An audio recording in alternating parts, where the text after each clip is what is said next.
이 영상은 투자를 하기 위한 참고용으로 활용되어야 할 뿐 수익을 보장하는 것이 아니며 이 글에서 나온 정보를 토대로 유가증권 등에 투자하여 발생한 손실, 손해 등에 대해 레드앤브리지는 책임을 지지 않습니다. 투자의 최종적인 판단과 결정에 대한 책임은 투자하신 분에게 있습니다.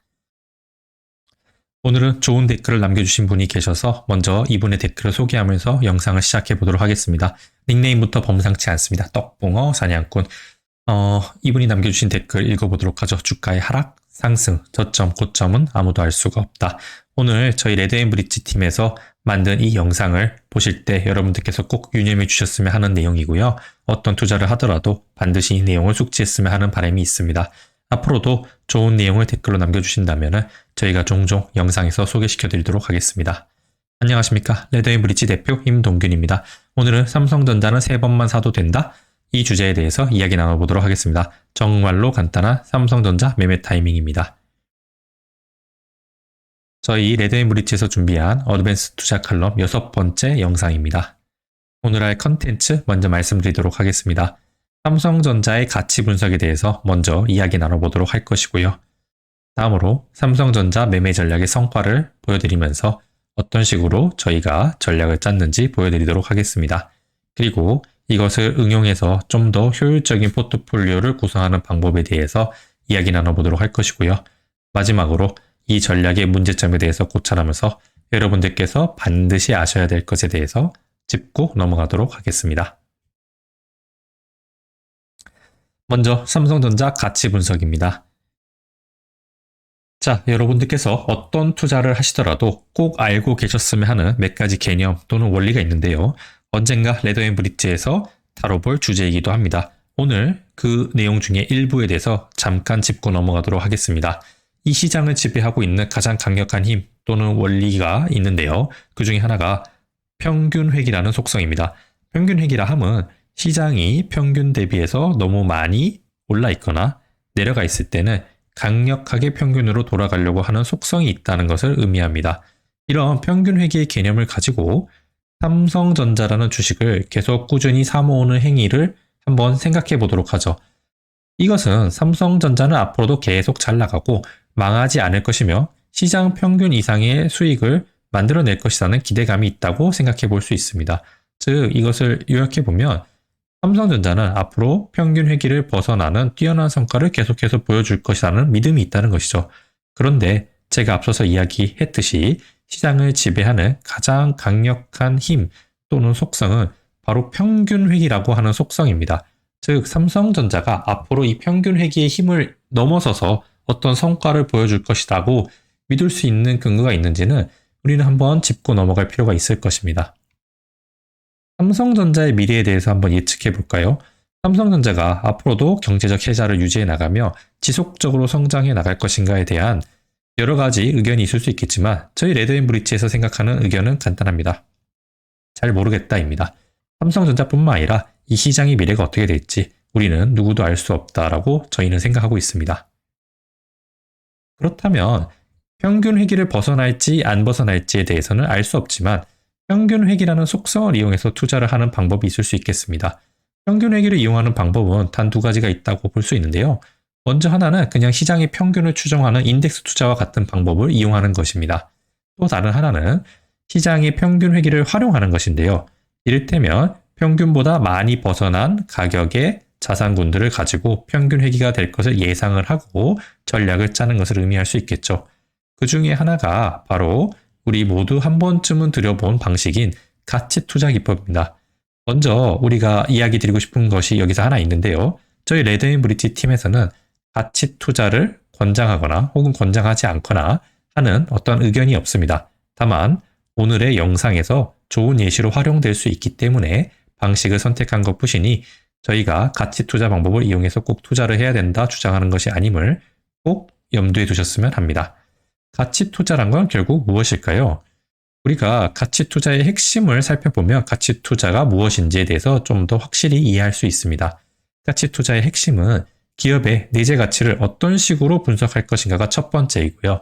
다음으로 이렇게 분석된 기업을 얼마나 싸게 안전마진을 확보해서 우리가 매수할 것이냐입니다. 즉 가치 투자라 함은 기업의 수익성이나 보유한 자본 등을 바탕으로 해서 내재 가치를 분석을 하고 현재의 시장 평가와 비교해서 매수, 매도 시점을 결정하는 방식입니다. 이 가치 투자가 왜 평균 회귀와 관련이 있는 투자냐 하면 결국 이 기업의 주가는 계속 변동이 있지만은 언젠가 우리는 정확히는 알 수 없지만 추측되는 내재 가치의 영역으로 이 기업의 주가가 회귀할 것이라는 믿음을 갖고 있는 것이 바로 이 가치 투자라는 것이기 때문에 저희는 가치 투자는 평균 회귀 속성을 이용하는 투자라고 설명드리고 있습니다. 그런데 이 가치 투자하는 방법도 굉장히 다양한 방법이 있을 수 있는데요. 기업의 특성에 따라서 순이익의 변화와 보유한 자본 변화 양상을 모두 분석을 해서 그것들이 각각 제각각이니 그에 따라 가치평가 방법 역시 달라져야 되는 것이 아마 맞는 방법이고 합리적이라고 볼 수 있을 것입니다. 이 가치 분석을 하기에 앞서서 가장 기본적인 내용 몇 가지만 짚고 넘어가도록 하겠습니다. 대부분 분들이 ROE라는 내용은 들어보셔서 아실 수 있습니다. Return on Equity, 자기자본 이익률이고요. 우리가 기업이 갖고 있는 순자산 대비해서 얼마나 많은 이익을 뽑아내느냐를 보여주는 지표입니다. 정확히 얘기하면 이제 가치 지표라기보다는 퀄리티 지표인데요. 기업의 가치를 분석할 때도 많이 참고가 되는 아주 대표적인 지표 중에 하나입니다. 또 다른 지표를 하나 소개시켜드리고자 하면 바로 PER입니다. PER 정도는 아마 주식 좀 한다는 분들은 모두 들어본 내용일 겁니다. Price Earning Ratio고요. 주당 수익 비율입니다. 이 주가 나누기 주당 순이익인데요. 이 주당 순이익이라는 개념부터 또 다시 한번 얘기 드리면 EPS, Earning Per Share 주당 순이익입니다. 즉 이 기업이 이번에 벌여들인 전체 순이익에서 발행한 총 발행 주식수를 나눈 값입니다. 즉 한 주당 이 기업이 얼마를 벌고 있는지를 나타내는 지표가 바로 EPS고요. 이 한 주당 얼마 나타내는 지표를 바탕으로 주가를 나눠주면 시장에서 이 기업의 이익 대비 어느 정도의 평가, 멀티플을 주고 있는지 확인할 수가 있을 것입니다. 그것이 바로 PER라는 지표의 핵심입니다. 이 PER라는 지표는 재미가 있게 여러 가지 변형해 볼 수가 있는데요. 먼저 앞서서 보셨다시피 PER는 주가 나누기 EPS입니다. 근데 이 EPS가 순이익 나누기 총 발행 주식수고요. 이 식을 다시 한번 계산해 보면 PER는 주가 곱하기 총 발행 주식수 나누기 순이익입니다. 근데 여기서 주가 곱하기 총 발행 주식수는 시가총액을 의미하는 말입니다. 즉 PER는 이 기업의 전체 시가총액에서 이 기업이 벌어들인 순이익을 나누는 값과 결국 같다는 것을 우리는 여기서 알 수 있습니다. 다음으로 또 소개해드릴 지표가 바로 PBR인데요. 이것 역시 굉장히 유명한 지표입니다. Price Book Value Ratio고요. 주당 순자산 비율이라고 보통 번역합니다. 주가 나누기 주당 순자산이 BPS고요. BPS는 Book Value Per Ratio라서 한 주당 순자산 가치를 의미합니다. 아까 EPS는 한 주당 순이익을 얼마나 거두느냐에 대한 지표라면 이 BPS는 한 주당 이 기업은 어느 정도의 자산을 보유하고 있는지를 나타내는 지표입니다. 이 PBR은 결국 시장이 이 기업이 보유하고 있는 자산 대비 어느 정도의 평가 금액을 매기고 있는지에 대해서 우리가 판단할 수 있게 해주는 지표입니다. 이 PBR도 아까처럼 좀 변형을 해볼 수 있는데요. 공식이 PBR은 역시 주가 나누기 BPS니까 BPS는 똑같이 순자산 나누기 총 발행 주식수고요. 결국 PBR은 이 주가 곱하기 총 발행 주식수 나누기 순자산이니까 결국 시가총액 나누기 순자산이 바로 PBR이다 이렇게 보셔도 무방하다는 것을 우리는 여기서 알 수 있습니다. 이상의 내용을 잘 생각을 해보면 이 모든 지표들이 다 연결되어 있구나라는 점을 인식할 수 있는데요. PBR은 시가총액 나누기 순자산이고요. ROE는 순이익 나누기 순자산이었죠. 그리고 PER은 시가총액 나누기 순이익이었습니다. 즉 ROE 곱하기 PER은 PBR이란 공식이 성립이 됩니다. 이렇게 가치 지표들은 모두 연동이 되어 있고요. 오늘 우리가 삼성전자를 분석할 때는 이상의 내용들을 바탕으로 분석을 할 것이기 때문에 지금까지 설명을 드렸습니다. 자, 이상의 내용을 바탕으로 해서 삼성전자라는 기업에 대해서 분석을 시작해 보도록 하겠습니다. 삼성전자의 ROE 변화에 대해서 먼저 살펴보도록 하겠습니다. 이 그래프는 2002년 1월부터 2021년 12월까지의 삼성전자 ROE 변화를 나타낸 그래프이고요. 보시다시피 위아래로 등락이 엄청나게 심하고 출렁이면서 약간은 시클리컬한 모습을 보여주고 있습니다. 여기서 우리는 삼성전자의 수익 구조에 대해서 확인해 볼 수 있는데요. 삼성전자의 ROE가 일정하지 않다는 말은 결국 삼성전자는 순이익의 등락이 굉장히 심하기 때문에 이렇게 등락이 심한 지표를 가지고 가치 평가를 하기는 굉장히 어렵다는 사실을 먼저 우리는 인식해야 될 것입니다. 잘 생각을 해보면 ROE가 굉장히 높아졌을 때는 삼성전자의 기업 가치가 상당히 고평가되게 나올 수가 있을 것이고요. ROE가 낮은 구간에서는 삼성전자의 본래 가치 대비 굉장히 저평가된 평가가 나타날 수 있다고 우리는 짐작해 볼 수 있습니다. 그럼 여기서 또 순이익을 바탕으로 만들어진 다른 지표를 통해 삼성전자의 주가를 분석할 수 있는지 살펴보도록 하겠습니다. 이 그래프는 삼성전자의 퍼와 주가에 대해서 나타낸 그래프입니다. 이 빨간색은 삼성전자의 평균 퍼이고요. 파란 선이 삼성전자의 퍼입니다. 그리고 이 까만 선은 삼성전자의 종가를 나타낸 그래프입니다. 여기서 우리가 먼저 2008년 12월 31일 퍼는 13.89로 삼성전자의 평균 퍼 대비 상당히 고평가된 영역으로 삼성전자의 퍼는 이야기하고 있지만 우리가 모두 다 알고 있다시피 이때 리먼 브라더스 사태의 정점을 우리가 지나가고 있으면서 삼성전자는 9,020원으로 굉장히 낮은 가격을 지나가고 있었습니다. 즉 퍼라는 지표를 통해서 추측을 했다면은 이때 이렇게 싼 가격에 삼성전자를 매수하기는 어려웠을 것입니다. 또 다른 시기를 한번 살펴보자면 2018년 1월 31일에 삼성전자의 퍼는 8.83으로 굉장히 낮은 축에 속하는 퍼였습니다. 그런데 이때의 주가는 49,900원으로 돌이켜서 보건대 굉장히 단기 고점에 가까운 위치였음을 확인할 수 있습니다. 즉 저퍼 구간인데도 불구하고 삼성전자의 주가는 돌이켜보면 고평가 영역에 있었다라고 우리는 또 살펴볼 수 있고요. 우리가 또 2020년 3월 31일 코로나의 정점인 시기에서 삼성전자의 퍼는 굉장히 고평가 영역인 15.20으로 나타나고 있지만 실제로 그때의 주가는 굉장히 저평가 영역이었던 47,750원이었고 이후에 80,000전까지 가격이 솟구치게 됩니다. 즉 이렇게 역설적으로 낮은 퍼일 때 더 높은 가격을 주고 사야 되고 높은 퍼일 때 더 낮은 가격을 주고 사야 되는 모습을 보이고 있습니다. 그렇다면 삼성전자의 주가를 과연 퍼로 평가하는 것이 타당할까요?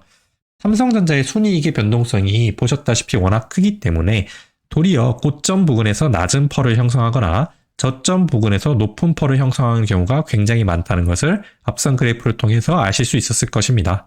이러한 현상을 잘 설명해주는 효과가 있는데요. 바로 몰로도브스키 이펙트라고 합니다. 이 몰로도브스키 이펙트는 경기순환 저점 부근에서 높은 퍼를 형성하거나 경기순환 고점 부근에서 낮은 퍼를 형성하는 현상에 대해서 이야기를 하고 있습니다. 삼성전자의 퍼는 결국 몰로도브스키 이펙트에 영향을 받고 있다. 이렇게 보셔도 무방하지 않을까 생각이 듭니다. 그렇다면 이렇게 이익 변동성이 큰 기업을 가치 평가할 때는 어떤 방식이 적합할까요?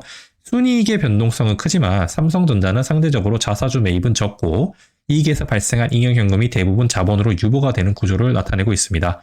즉 주주 자본만큼은 점진적으로 늘어나면서 변동성이 적을 것임을 예상해 볼 수 있습니다. 우리가 만약에 이 기업을 평가한다면 당연히 순자산을 기준으로 평가를 하는 것이 보다 타당하고 합리적이라고 생각할 수 있겠습니다. 삼성전자의 사업 환경에 대해서 한번 생각해 볼 필요가 있습니다. 수출 위주의 국가의 특성상 글로벌 경기 변동에 굉장히 민감하고요.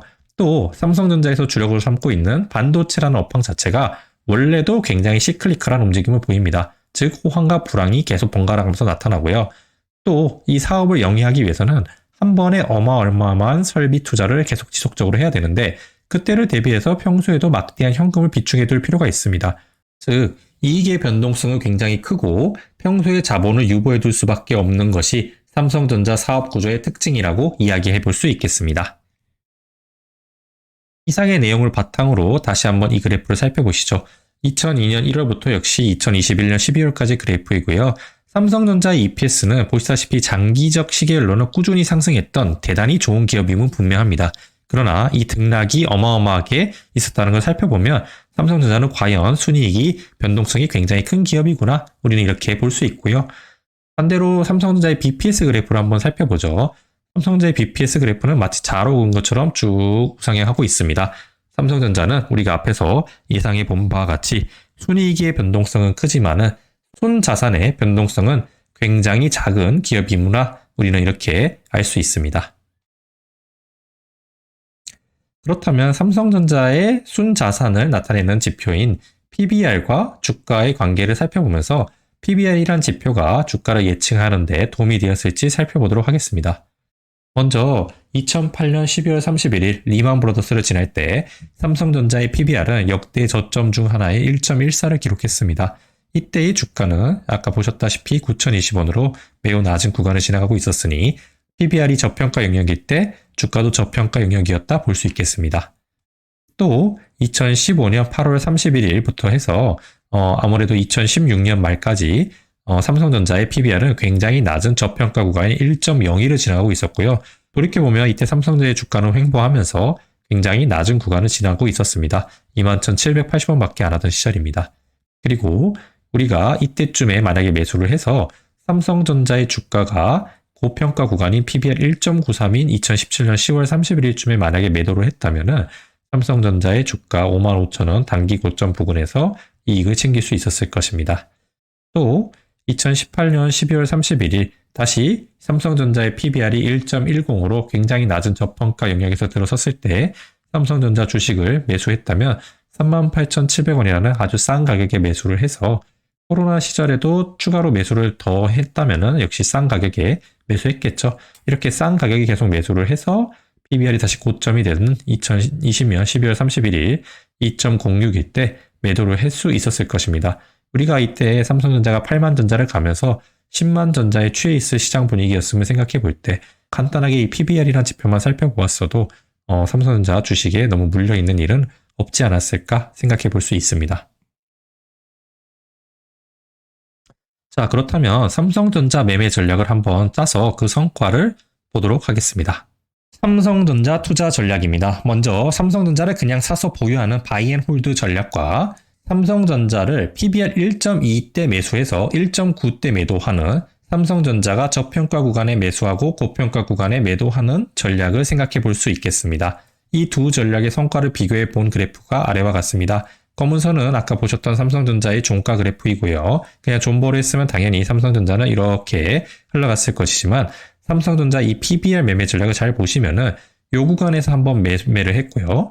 쭉 쉬다가 요 구간에서도 한번 매매를 했고요. 또 이 구간에서 한번 매매를 했습니다. 즉 삼성전자는 약 20여 년간 단 3번밖에 매매하지 않았습니다. 그럼에도 불구하고 성과는 상당히 놀라운데요. 삼성전자 그냥 바이 앤 홀드 했을 때의 성과는 CAGR은 13.75%로 뭐 썩 나쁘지 않았고요. MDD는 마이너스 49.14로 비교적 높은 편이었다 이야기할 수 있겠습니다. 반면에 삼성전자 PBR 매매 전략을 사용했다면 CAGR은 14.06이었습니다. 굉장히 우수한 성과를 할 수 있겠죠. 실제로는 20년 내내 투자를 했던 게 아니라 단 3번만 그것도 짧은 시간에 투자했던 걸 감안해 볼 때 CAGR은 사실 더 높게 평가해도 무방합니다. MDD는 그 과정에서 마이너스 24.16%로 기존 바이 앤 홀드 대비 역시 우수한 성과를 보여주고 있습니다. 삼성전자 PBR 매매 전략에 대해서 그럼 한번 평가를 해볼 수 있겠습니다. 20여 년간 단 3번 매매했는데 단순 보유 방식보다 성과는 더 좋은데 심지어 변동성과 MDD는 현저히 낮아졌으니 삼성전자 PBR 매매 전략은 한 번쯤 생각해 볼 수 있겠다. 상당히 우수한 컨셉이다 라고 짐작해 볼 수 있습니다. 이러한 전략을 좀 더 재밌게 응용해 볼 수 있는 방법이 몇 가지 있는데요.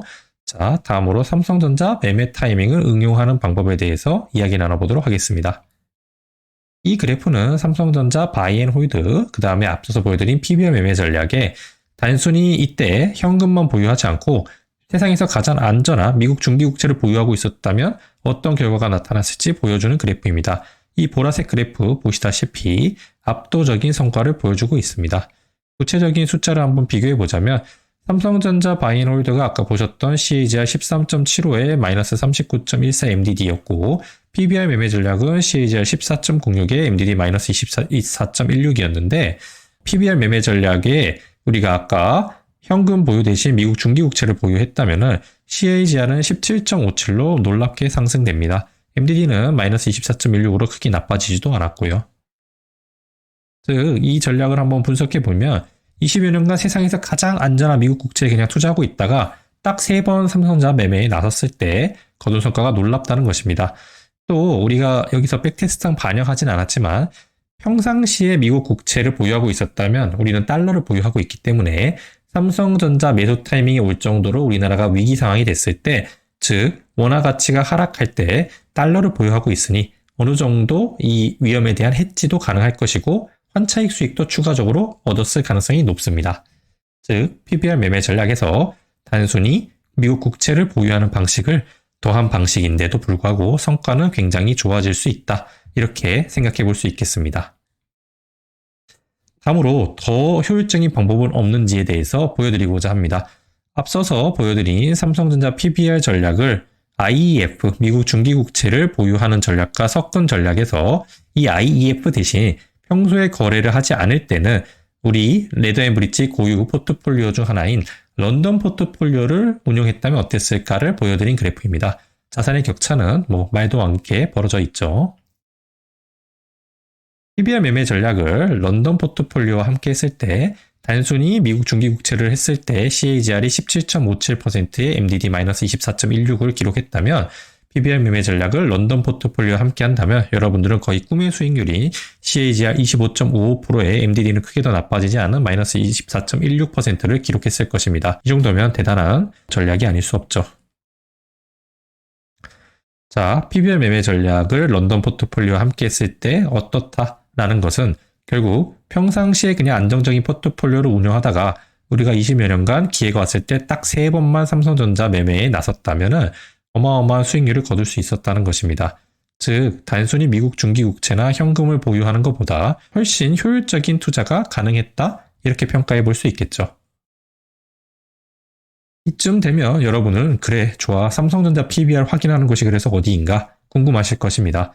아주 간단합니다. 네이버 금융 검색해서 삼성전자 종목 분석 들어가시면은 이런 차트가 보이는데요. 가장 쉬운 방법은 바로 이 차트에서 PBR 위치에 마우스 커서 대보면은 PBR이 1.1 때 가격은 49,877원이다. 이런 식으로 계산이 다 나와 있습니다. 여러분들께서는 그냥 이것만 활용하셔서 이 전략을 운용하셔도 크게 어려움은 없지 않을까 생각은 듭니다. 자, 그런데 이렇게 좋은 전략에 과연 문제점은 없을지에 대해서 진지하게 고찰해 볼 필요가 있겠습니다. 먼저 첫 번째, look ahead bias가 있다고 저희는 보여집니다. 바로 미래 선지 편향인데요. 삼성전자의 실제 실적 발표는 분기마다 이루어지고 지금 현재 시점에 발표된 실적은 이번 분기가 아닌 지난 분기의 성과입니다.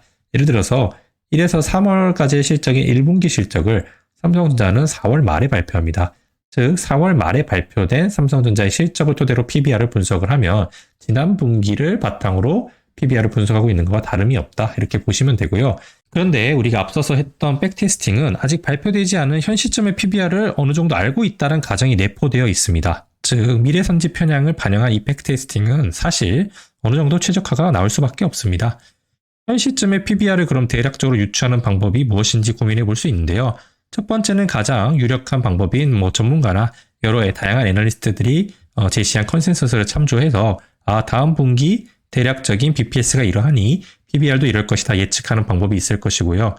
또 저희가 강의를 기획하고 있는데 비교적 일정한 BPS 성장 추세였던 삼성전자의 특징을 고려해서 추세선을 따라서 앞으로의 BPS가 어떤지 예측해보고 그를 바탕으로 PBR을 구할 수 있을 것입니다. 시장의 실적 발표 전에 근데 예측치를 토대로 먼저 주가에 선반영하는 경우도 있고 또 우리 이런 예측치와 실제가 또 차이가 많이 난다는 점을 참고로 생각해 볼 때 이러한 방식도 어느 정도 한계는 있을 수 있겠다. 꼭 염두에 두어야 하겠습니다. 그럼에도 불구하고 이런 PBR 매매 전략을 운영하고자 한다면 적어도 미리 목표 PBR에 해당하는 주가를 파악해 두는 것이 좋겠죠. 이것에 대해서는 저희 레드앤브릿지 팀에서 준비한 레드앤브릿지 무료 강의 콜렉션을 참고해 보시면 좋을 것 같습니다. 영상 하단 설명란에 링크 걸어 두었으니 여러분들께서 보시고 도움이 되셨으면 하고요. 무료 강의 콜렉션에 대한 설명은 링크를 들어가면 자세히 되어 있습니다. 자, 다음으로 두 번째 문제점입니다. 과체적화 문제입니다. 왜 하필 PBR을 1.2에 사서 1.9에 매도해야 됩니까? 그냥 여러 가지 데이터를 살펴보다가 데이터 스누핑을 해서 과체적화로 제일 좋은 결과를 뽑았을 가능성이 없지 않습니다. 데이터를 다룰 때는 우리는 항상 각종 편향과 오류를 조심해야 합니다. 한번 예를 들어 볼게요.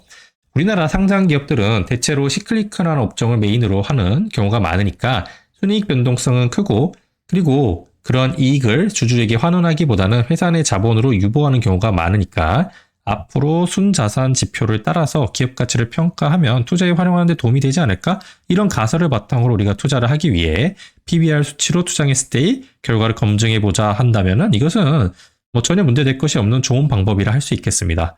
그런데 우리나라 주식시장은 뭐 데이터 몇 번 돌려보니까 PBR이 매우 잘 통하고 모멘텀은 뭐 잘 안 먹히더라. 그러니까 PBR 낮은 기업들 싹 추려가지고 1.1에 사고 1.5에 파는 결과가 뭐 대단히 좋았으니까 여기다가 퍼지표 조금 조합하면은 앞으로 뭐 복리 수익률 20% 충분히 가능하다. 이런 식으로 생각을 하고 여러분들께서 투자에 임하고 계시다면 이것은 굉장히 잘못된 생각입니다. 이런 방식이 과체적화를 했다는 여부를 떠나서 시장에서 통하는 전략은 이론상으로 아주 무한대로 만들 수가 있습니다. 이것은 수학적으로 충분히 증명이 사실 가능하고요. PBR 뭐 1.1이 좋을지 1.2가 좋을지 뭐 다 나누다 보면 어떤 전략이든 항상 최고로 좋은 전략은 무한대로 나올 수 있습니다.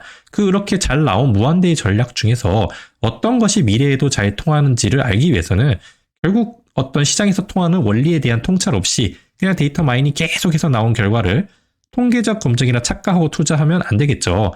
만약 그렇게 계속 투자를 진행을 한다면 장기적으로 봤을 때는 단기적으로 우연히 돈을 벌 수도 있을 것입니다. 근데 장기적으로 봤을 때 확률적 측면에서 성과는 굉장히 좋지 않을 가능성이 크기 때문에 그렇습니다. 이러한 예를 한번 생각해 볼게요. 예를 들어서 서울대 가는 학생의 비결을 알아보기 위해서 우리가 데이터를 조사를 했는데 지난 10년간의 데이터를 조사해 보니까 남자면서 키가 175이면서 뭐 그 이하인 학생 중에 윤시성을 가진 애들이 서울대를 많이 갔다 이런 데이터가 있다 가정해 볼게요. 그러면 우리가 앞으로 다음의 미래의 서울대 학생으로 될 사람들을 조사를 할 때 남자면서 키가 175 이하면서 윤시성을 가지면 확률이 높다고 보는 게 타당한 방식일까요? 전혀 그렇지 않겠죠. 그리고 똑같은 예인데 다른 데이터를 한번 살펴본다고 가정했을 때 지난 10년간 데이터를 조사해 보니까 서울대 가는 학생의 비율 중에서 하루 평균 공부 투입 시간이 5시간 이상인 경우가 많았다. 뭐 이런 조사가 있다면 이러한 지표는 활용해 보는 게 상당히 타당성 있는 미래를 예측하는데 도움이 될 것입니다. 결과적으로 제가 드리고 싶은 말씀은 과체적화 플러스 우리가 사용하는 지표가 과연 올바른 지표인지에 대해서 먼저 확인해 볼 필요가 있다는 것이죠.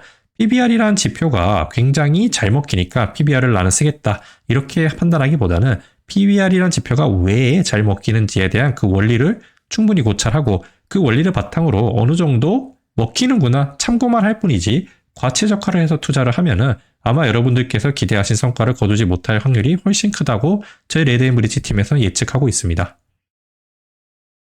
자, 또 다른 문제점은요. 앞선 삼성전자만 사도 될까라는 영상에서 충분히 언급을 했는데 특정 개별 기업의 전자산을 몰빵 투입하는 것은 굉장히 큰 리스크를 동반하는 행위입니다. 이렇게 큰 리스크를 동반하는 행위를 우연히 한두 번은 성공해서 대박이 날 수 있겠지만 여러 번 반복하다 보면 여러분들은 필연적으로 어마어마한 자산 손실에 노출되어 있을 확률이 높습니다.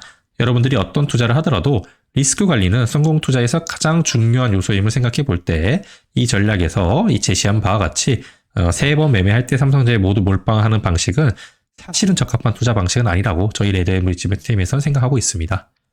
그리고 제일 중요한 또 문제가 하나 남아 있는데요. 앞서서 우리가 가정했던 것은 삼성전자는 앞으로 이익의 변동성은 크고 순자산이 꾸준히 유보되면서 사업 구조를 지속할 것이다. 이런 가정이 있었는데요.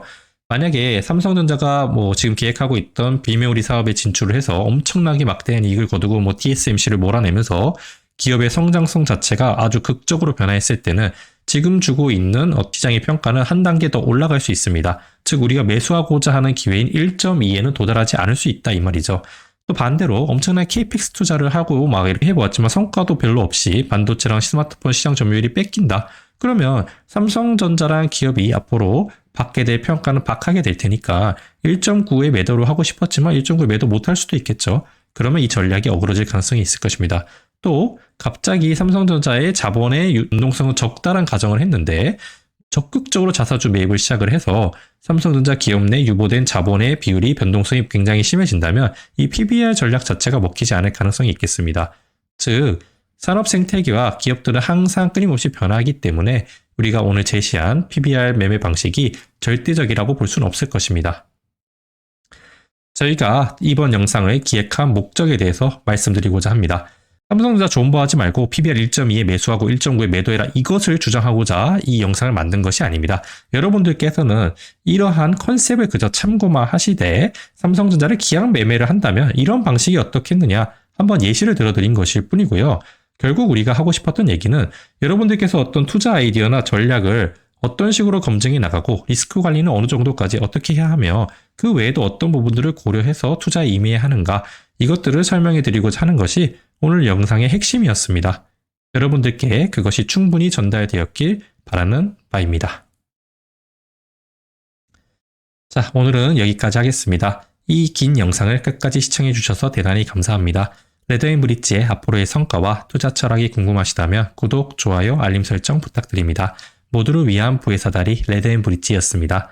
감사합니다.